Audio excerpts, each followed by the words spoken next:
ಮಂಡ್ಯ ಭಾಗದಲ್ಲಿ ಮಹಿಳೆಯರಿಗೆ micro finance ನರಕ ದರ್ಶನ ಆಗ್ತಾ ಇದೆ.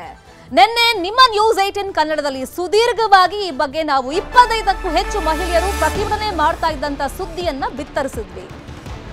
ನಿನ್ನೆ ಬೆಳಗ್ಗೆ ಪ್ರತಿಭಟನೆ ಮಾಡಿದ್ರು, ಆದರೆ ಮಧ್ಯಾಹ್ನದ ಸಂದರ್ಭದಲ್ಲಿ ಮಹಿಳೆ ಸಾವನ್ನಪ್ಪಿದ್ದಾರೆ. ಸಂಘದ ಸಾಲದ ಶೂಲಕ್ಕೆ ಮಹಿಳೆ ಬಲಿಯಾಗಿದ್ದಾರೆ. ಬರೀ 1700 ರೂಪಾಯಿಗೋಸ್ಕರ ಮೈಕ್ರೋ ಫೈನಾನ್ಸ್ ಕಿರುಕುಳವನ್ನ ಕೊಟ್ಟಿದೆ. ಸಿಬ್ಬಂದಿ ಹೋದಲ್ಲಿ ಬಂದಲ್ಲಿ ಅವರನ್ನ ಕಾಡಿಸಿದ್ದಾರೆ.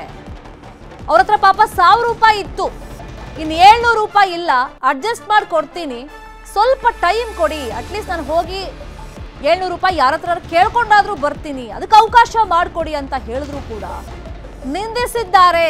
ಸಂಘದ ಸಿಬ್ಬಂದಿ ಅವಮಾನಿಸಿದ್ದಾರೆ ಆಕೆಗೆ. ಊರಿನವ್ರ ಮುಂದೆ ಹಣ ಕಟ್ಟೋಕ್ ಆಗ್ತಿಲ್ವಲ್ಲ, ಅದರಲ್ಲೂ ಊರವ್ರ ಮುಂದೆ ನನ್ನ ಮರ್ಯಾದೆ ತೆಗೆದ್ರಲ್ಲ ಅಂತ ಹೇಳಿ ಆಕೆ ಆತ್ಮಹತ್ಯೆಗೆ ಶರಣಾಗಿದ್ದಾರೆ. ಮಂಡ್ಯ ಜಿಲ್ಲೆಯ ಮಳವಳ್ಳಿಯ ಮಲಿಯೂರಲ್ಲಿ ನಡೆದಿರುವಂತಹ ಘಟನೆ. 43 ವರ್ಷದ ಮಹಾಲಕ್ಷ್ಮಿ ನೇಣು ಬಿಗಿದುಕೊಂಡು ಸೂಸೈಡ್ ಮಾಡ್ಕೊಂಡಿದ್ದಾರೆ. ನಿನ್ನೆಯ ದೃಶ್ಯ, ಇವತ್ತಿನ ದೃಶ್ಯ, ಅಂದ್ರೆ ಆಕೆ ಮೃತಪಟ್ಟ ಮೇಲೆ ಏನಾಯ್ತು ಆ ಎರಡನ್ನೂ ನಿಮ್ಮ ಮುಂದೆ ಇಟ್ಟಿದ್ದೀವಿ. ಮೈಕ್ರೋ ಫೈನಾನ್ಸ್ ಅಂದ್ರೆ ಬೇರೆ ಬೇರೆ ಸಂಘಗಳಿಂದ ಸಾಲ ಮಾಡ್ಕೊಂಡಿರ್ತಾರಲ್ಲ, ಅರ್ಜೆಂಟಿಗೆ ಸಾಲ ಬೇಕಾಗಿರುತ್ತೆ. ಆ ಟೈಮ್ನಲ್ಲಿ ಬಡ್ಡಿ ಎಷ್ಟು, ವಾರಕ್ಕೆ ಎಷ್ಟು ಕಟ್ಟಬೇಕು ಅದೆಲ್ಲ ಮ್ಯಾಟ್ರ್ ಆಗಲ್ಲ. ಒಟ್ಟು ಸಾಲ ಬೇಕಾಗಿರುತ್ತೆ, ಎಮರ್ಜೆನ್ಸಿ ದುಡ್ಡು ಬೇಕಾಗಿರುತ್ತೆ. ಪಾಪ ಸಾಲವನ್ನ ಪಡ್ಕೊಂಡ್ಬಿಟ್ಟಿದ್ದಾರೆ. 25ಕ್ಕೂ ಹೆಚ್ಚು ಮಹಿಳೆಯರು ಹೋದಲ್ಲಿ ಬಂದಲ್ಲಿ ಆ ಸಂಘಗಳ ಸಿಬ್ಬಂದಿ ಬಂದು ಕಾಡಿಸ್ತಾ ಇದ್ರು. ಹಾಗಾಗಿ ನಮ್ಗೆ ಹಿಂಸೆ ಆಗ್ತಾ ಇದೆ, ಒಂದು ಪರಿಹಾರ ಬೇಕು ಅಂತ ಹೇಳಿ ಗ್ರಾಮ ಪಂಚಾಯತ್ ಮುಂದೆನೆ ಬಂದು ಆ ನೇಣಿನ ಕುಣಿಕೆ ಎಲ್ಲ ರೆಡಿ ಮಾಡ್ಕೊಂಡು ಬೆಳಗ್ಗೆ ಪ್ರತಿಭಟನೆ ಮಾಡಿದ್ರು. ದೊಡ್ಡ ಮಟ್ಟದಲ್ಲೇ ಪ್ರತಿಭಟನೆ ಆಗಿತ್ತು. ಆದ್ರೆ ಮಧ್ಯಾಹ್ನ ಸಂದರ್ಭದಲ್ಲಿ ನೋಡಿ, ಈ ಮಹಾಲಕ್ಷ್ಮಿ ಅನ್ನೋ ಮಹಿಳೆ 700 ರೂಪಾಯಿಗೋಸ್ಕರ ಧರ್ಮಸ್ಥಳ ಸಂಘದ ಸಿಬ್ಬಂದಿ ಬಂದು ಕಿರುಕುಳ ಕೊಟ್ಟಿದ್ದಾರೆ ಅಂತ ಹೇಳಿ ತಮ್ಮ ಪ್ರಾಣವನ್ನೇ ಕಳ್ಕೊಂಡಿದ್ದಾರೆ. ಇವರು 2 ಲಕ್ಷ ರೂಪಾಯಿ ಸಾಲವನ್ನ ಪಡ್ಕೊಂಡಿದ್ರು. ಆ 2 ಲಕ್ಷಕ್ಕೆ ಪ್ರತಿ ವಾರ 1700 ರೂಪಾಯಿ ಕಂತುಗಳನ್ನ ಕಟ್ತಾ ಇದ್ರು, ಮರುಪಾವತಿಯನ್ನ ಮಾಡ್ತಾ ಇದ್ರು.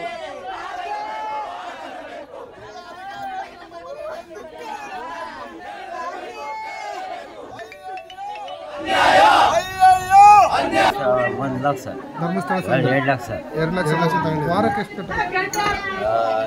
1700 2 ದಿನ ಕಟ್ಟಿರ್ಲಿಲ್ಲ, ಕಟ್ಟಕ್ಕಾಗಿರ್ಲಿಲ್ಲ. ಒಂದು ವಾರ ಮಿಸ್ ಆಗಿರೋದು. ಎಷ್ಟಾಗಿದೆ? ಇವತ್ತು ಬಂದು ಕಟ್ಟಲೇಬೇಕು ಅಂತ ಕೂತ್ಕೊಂಡು ನಾನು ನಾಟಿ ಮುಗಿಸಬತ್ತ ದುಡ್ಡ ಮರ್ಸ ತಗೋಬರ್ತಿದ್ವಿ ಸರ್. ಇನ್ನೂ ಟೈಮ್ ಇತ್ತಲ್ಲ, 12 ಗಂಟೆ ಅಂತ ಅಮ್ಮ ಬಾಯಿ ಬಂದಾಗೆಲ್ಲ ಬೋದು ಇದು ಮಾಡೋ ಇಲ್ಲೇ ಕೂತ್ಕೊಳ್ಳ ಅಂತ ಯಾರು ರತ್ನಮ್ಮ ಧರ್ಮಸ್ಥಳ ಕಟ್ಟಲೇಬೇಕು ಅಂತ ಹೇಳ್ಬೋದು. ಅದಕ್ಕೆ ಇವರು ಶಿಕ್ಷಣ ಮಾಡ್ತಾರೆ. ಇಲ್ಲ ಸರ್, ಇಲ್ಲಿ ಬಟ್ಟೆಗಳನ್ನ ಒಗ್ದು ನೋಡ ಅಲ್ಲೇ ಬಿತ್ತು ಬಟ್ಟೆಗಳು.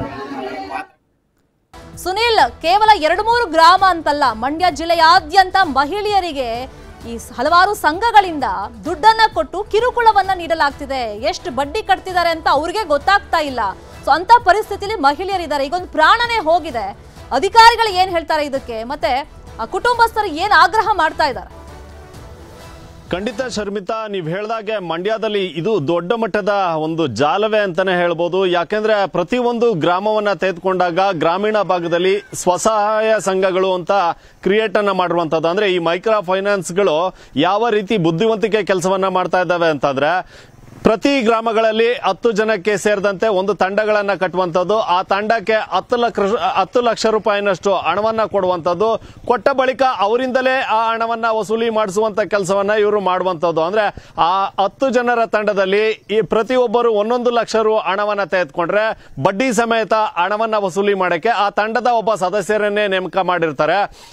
ಎಲ್ಲೋ ಒಂದ್ ಕಡೆ ಆ ಗುಂಪಿನಲ್ಲಿ ಯಾರಾದ್ರೂ ಒಬ್ರು ದುಡ್ಡು ಕೊಟ್ಟಿಲ್ಲ ಅಂತಂದ್ರೆ ಆ 10 ಜನರಲ್ಲಿ 9 ಜನರು ಸೇರಿಸಿ ಆ ಒಬ್ಬ ದುಡ್ಡು ಕೊಡದೇ ಇರುವಂತವನ ದುಡ್ಡನ್ನ ಭರಿಸಬೇಕಾಗತ್ತೆ. ಇದು ಸಾಕಷ್ಟು ಬುದ್ಧಿವಂತಿಕೆ ಕೆಲಸವನ್ನ ಈ ಮೈಕ್ರೋ ಫೈನಾನ್ಸ್ ಗಳು ಮಾಡ್ತಾ ಇರುವಂತದ್ದು.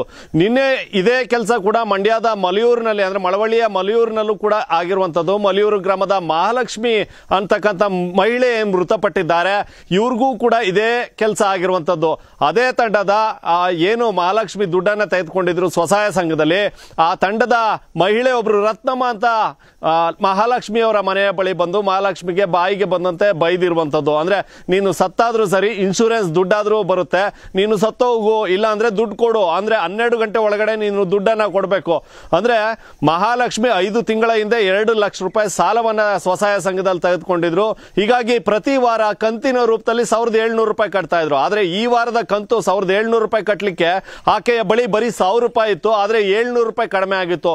12 ಗಂಟೆ ಒಳಗಡೆ ಈ ಹಣವನ್ನ ಪಾವತಿ ಮಾಡಬೇಕು ಅಂತ ಅದೇ ಗುಂಪಿನ ಸದಸ್ಯ ರತ್ನಮ್ಮ ಮಹಾಲಕ್ಷ್ಮಿಯ ಮನೆ ಬಳಿ ಬಂದು ಅವಾಚ್ಯ ಶಬ್ದಗಳಿಂದ ನಿಂದಿಸ್ತಾರೆ. ಹೀಗಾಗಿ ಆಕೆ ಅಕ್ಕಪಕ್ಕದವರ ಮುಂದೆ ನನ್ನ ಮರ್ಯಾದೆ ಹೋಯ್ತು ಅನ್ನುವಂತ ಹಿನ್ನೆಲೆಯಲ್ಲಿ ನೇಣು ಬಿಗಿದು ಆತ್ಮಹತ್ಯೆಯನ್ನ ಮಾಡ್ಕೊಂಡಿದ್ದಾರೆ ಅನ್ನುವಂಥದ್ದ ಆಕೆಯ ಪತಿ ಮಲ್ಲು ಹೇಳ್ತಾ ಇರುವಂತದ್ದು. ಈ ನಿಟ್ಟಿನಲ್ಲಿ ಕಿರ್ಗಾವಲು ಠಾಣೆಯಲ್ಲೂ ಅದೇ ರೀತಿ ದೂರನ್ನ ಕೊಟ್ಟಿದ್ದಾರೆ. ತಡರಾತ್ರಿ ಮಹಾಲಕ್ಷ್ಮಿಯ ಪೋಸ್ಟ್ ಮಾರ್ಟಮ್ ಕೂಡ ಸಾರ್ವಜನಿಕ ಆಸ್ಪತ್ರೆಯಲ್ಲಿ, ಮಳವಳ್ಳಿಯ ಸಾರ್ವಜನಿಕ ಆಸ್ಪತ್ರೆಯಲ್ಲಿ ನಡೀತು.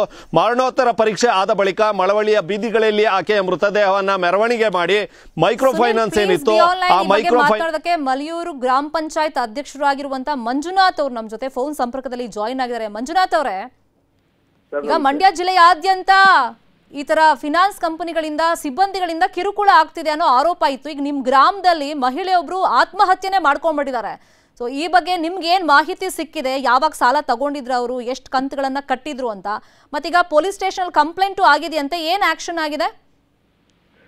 ಮೇಡಮ್, ಇವಾಗ ಮಹಾಲಕ್ಷ್ಮಿ ಅನ್ನೋರು 2-3 ಬಾರಿ ಧರ್ಮಸ್ಥಳ ಸಂಘದಲ್ಲಿ ಲೋನ್ ತಗೊಂಡು ಕರೆಕ್ಟ್ ಆಗಿ ಕಟ್ಕೊಟ್ಟಿದ್ರು.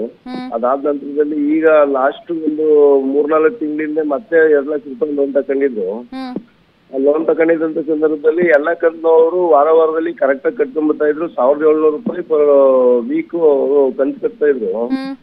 ಅದಾದ ನಂತರದಲ್ಲಿ ಒಂದು ಡ್ಯೂ ಏನೋ ಉಳ್ಕೊಂಡಿತ್ತಂತೆ. ಆ ಡ್ಯೂ ಅಮೌಂಟ್ ನ ಕಟ್ಲೇಬೇಕು ಅಂತ ಅಂದ್ಬಿಟ್ಟು ರತ್ನಮ್ಮನವರು ಅವರ ಸೇವಾ ಪ್ರತಿನಿಧಿ ಧರ್ಮಸ್ಥಳ ಸಂಘದವರು ಬಂದು ಮನೆ ಹತ್ರ ಅವ್ರಿಗೆ ಗೆರವ್ ಮಾಡೋ ರೀತಿನಲ್ಲಿ ಗಲಾಟೆ ಮಾಡಿ ಕೂಗಾಡವ್ರೆ. ಅಕ್ಕಪಕ್ಕದ ಮನೆಯವರೆಲ್ಲ ನೋಡ್ತಾ ಇದ್ರಂತೆ. ಅವಮ್ಮ ಮಹಾಲಕ್ಷ್ಮಿ ಅನ್ನೋರು ಕೇಳ್ಕೊಂಡವ್ರೆ, ನನ್ ಗಂಡ ದುಡ್ಡನ್ನ ಈಸ್ಕೊಂಬರಕ್ ಹೋಗೋರೆ, ಯಾರ ಹತ್ರನೂ ವಂಚ್ಕೊಂಬರಕ್ ಹೋಗೋರೆ, ದಯಮಾಡಿ ನೀವು ಕಾಯಿರಿ, ನನ್ ಗಂಡ ಬಂದ ತಕ್ಷಣ ನಾನು ದುಡ್ಡು ಕೊಡ್ತೀನಿ ಅಂತ ಅಂದ್ಬಿಟ್ಟು ಎಷ್ಟು ಗೋಗರಿದ್ರು ಕೇಳ್ದೇನೆ, ನೀನು ದುಡ್ಡು ಕಟ್ಟಕ್ ಆಗ್ಲಿಲ್ಲ ಅಂದ್ಮೇಲೆ ಯಾವ ಯೋಗ್ಯತೆ ಮೇಲೆ ನೀವು ಸಾಲ ತಗೋತೀರಿ? ನೀವು ದುಡ್ಡು ಕಟ್ಲಿಲ್ಲ ಅಂತಂದ್ರೆ ನಮ್ಗೆ ಇಲ್ಲಿ ಸಮಸ್ಯೆ ಆಯ್ತದೆ. ಧರ್ಮಸ್ಥಳ ಸಂಘದ ಮೇಲಧಿಕಾರಿಗಳು ನಮ್ಗೆ ಪ್ರೆಷರ್ ಮಾಡ್ತಾರೆ. ನಮ್ಗೆ ನೀವು ದುಡ್ಡು ಕಟ್ಟಕ್ ಆಗ್ಲಿಲ್ಲ ಅಂತಂದ್ರೆ ಹೋಗಿ ಸಾಯಿರಿ ಅಂತ ಅಂದ್ಬಿಟ್ಟು ಮನ್ಸು ಬಂದಂಗ ಅವ್ರಿಗೆ ಬೈದವ್ರೆ. ಆ ಸಂದರ್ಭದಲ್ಲಿ ಏನ್ ಮಾಡವ್ರೆ, ಅವರು ಅಕ್ಕಪಕ್ಕದವರೆಲ್ಲ ನೋಡ್ತಿದ್ರಲ್ಲ, ನನಗೆ ಆಗದೆ ಇದ್ದವ್ರ ಮುಂದೆ ಬೈದ್ರಲ್ಲ ಅಂತ ಅಂದ್ಬಿಟ್ಟು ಸೀದಾ ಮನೆಯೊಳಗಡೆ ಹೋಗ್ಬಿಟ್ಟು ಬಾಕ್ಲಾಕೊಂಡ್ಬಿಟ್ಟವ್ರೆ. ಬಾಕ್ಲಾಕಿ ಏನೋ ಸುಮ್ನೆ ಏನೋ ಬಾಕ್ಲಾಕೊಂಡವ್ರೆ ತಪ್ಪಿಸ್ಕೊಳಕ್ಕೆ ಅಂತ ಅಂದ್ಬಿಟ್ಟು ಅಕ್ಕಪಕ್ಕದ ಮನೆಯವರು ಕಿಟಕಿಯಿಂದ ಅಲ್ಲಿ ನೋಡವ್ರೆ. ಅಷ್ಟೊಳಗಡೆ ಅವರು ಕಿಟಕಿಗೆ ಹಗ್ಗಕ್ಕೆ ದಾರ ಹಾಕೊಂಡು ಸೂಸೈಡ್ ಮಾಡ್ಕೊಂಡ್ಬಿಟ್ಟವ್ರೆ. ಇವರು ಬಾಗಿಲನ್ನ ಹೊಡೆದು ತೆಗಿಯುವಷ್ಟರೊಳಗಡೆ ಅಮ್ಮಂದು ಪ್ರಾಣ ಹೋಗ್ಬಿಟ್ಟೈತೆ. ಈ ತರ ಮಂಜುನಾಥ್ ಅವರ ಲಾಸ್ಟ್ ಆಗಿ ಕ್ವಿಕ್ ಆಗಿ ಆನ್ಸರ್ ಮಾಡ್ಬಿಡಿ. ರತ್ನಮ್ಮ ಅಂದ್ರಲ್ಲ, ಅವ್ರ ಮೇಲೆ ಕೇಸ್ ಆಗಿದೆಯಾ? ಈಗ ಕೇಸ್ ಆಗಿದೆ ಮೇಡಮ್. ಓಕೆ, ನೋಡೋಣ, ನಾವು ಫಾಲೋ ಅಪ್ ಮಾಡಿ ನೋಡ್ತೀವಿ ಪೊಲೀಸರು ಏನು ಆಕ್ಷನ್ ತಗೊಳ್ತಾರೆ ಅಂತ. ಥ್ಯಾಂಕ್ ಯು ಮಂಜುನಾಥ್ ಅವರೇ, ನಮ್ಮ ಜೊತೆ ಮಾತನಾಡಿದಕ್ಕೆ. ಥ್ಯಾಂಕ್ ಯು ಸುನೀಲ್, ತಮ್ಮೆಲ್ಲ ಇನ್ಫಾರ್ಮೇಷನ್ಗೆ. ಕನ್ನಡಿಗರ ಮೆಚ್ಚಿನ ನಿಮ್ಮ ನ್ಯೂಸ್ 18 ಕನ್ನಡ ಈಗ ವಾಟ್ಸ್ಆಪ್ನಲ್ಲಿಯೂ ಲಭ್ಯ.